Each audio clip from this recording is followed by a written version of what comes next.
Дозволете да ве информирам дека денеска за прв пат на увид ми беше доставен постигнатиот договор меѓу премиерите на Република Македонија и Република Грција. На средбата што изутринава ја имав со премиерот Заев и министерот Димитров, им кажав дека ова е нивен личен договор, нивна лична одлука и нивна одговорност. Им укажав дека овој штетен договор представува напуштање на досега изградените суштински државни позиции, а кои беа потврдени и на последните две лидерски средби. Тоа се неменување на Уставот и неприфаќање на име за севкупна употреба или ерга омнес. Ваквиот штетен договор, кој е единствен во историјата на човештвото, за мене е недостоинствен и неприфатлив. Со него се крши Уставот, законите и се рушат државните институции. Нема да легализирам политички дивоградби. Владата не смогна сила и храброст да изградиме заеднички став и да се постигне национален консензус.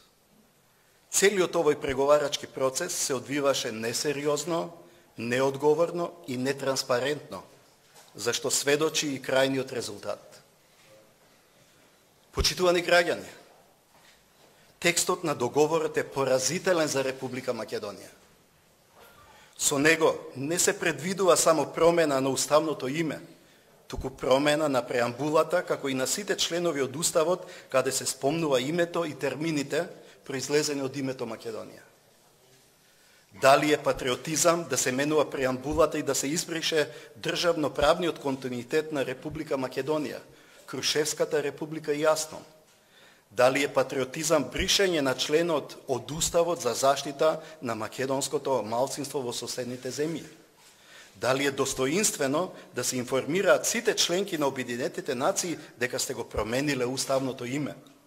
Дали е достоинствено да ги прифатите сите грчки барања и ултиматуми? Дали е лидерство да се прифати текст на договор во кој нема никаква правна сигурност и гаранции за македонската страна? Со ваков договор се отварат многу повеќе прашања и проблеми отколку што се затвараат. Прашање со несогледливи последици по македонската држава и македонскиот народ. Грција успеа да ги исполни своите максималистички барања. Одговорно тврдам дека тоа што го направи со македонците во Грција, сега преку овој договор настојува да го направи со македонците во Македонија. Со ваков договор не се јакне македонскиот идентитет, туку се деградираат веќе стекнатите права кои ги имаме во Обединетите нации. Се погазува заветот на нашите предци, на оние кои со чисто срце го создаваа вековниот идеал и стремеж за наша една и единствена Македонија. Се погазува 73 годишното право на самоопределување и државност на македонскиот народ.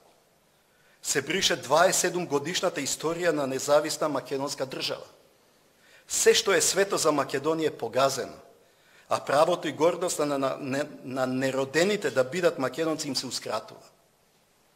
Република Македонија губи својата суверена еднаквост, што произлегува од повелбата на Обединетите нации.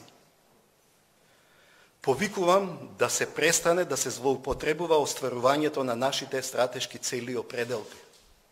Европската Унија и НАТО не смеат да бидат алиби за лош договор, кој ќе предизвика несогледливи и штетни последици по државните и националните интереси на Република Македонија. Ваквиот договор не го обединува општеството, туку дополнително го поларизира. Како претседател на Република Македонија, како и досега, така и во иднина ќе се залагам за изнаоѓање решенија кои нема да го наруши достоинството на македонскиот народ и граѓаните на Република Македонија. На крај, го повикувам македонскиот народ каде и да се наоѓа, да не се плаши. Не ја губете вербата во себе. Чувајте го, негувајте го нашиот многовековен идеал на непокорат.